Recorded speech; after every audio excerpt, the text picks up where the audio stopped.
आई म्हणजे हे गुप्त कपाट हिला माहिती आहे, हिला विचारा. मग तेच कपाट कुठे?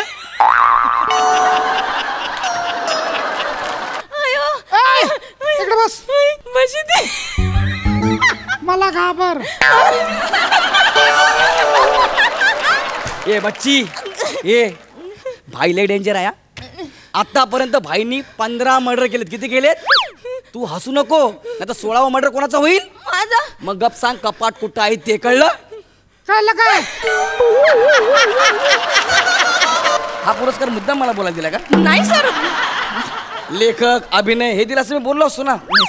हे शब्द बघा किती गिचमिड गेलेले आहे लोकांनी. मला जमणार आहे का? सर हे मी बोलते, नाव तुम्ही घोषित करा. ठीक आहे. हा चालेल, बोला. सर्वोत्कृष्ट तेजस्वी ध्वनी चित्रमुद्रण आणि विजेते आहेत कन्नमुरंगी, अब्रसलंगू, कप्पाशिला मल्ली, त्र्यंबिकरणम.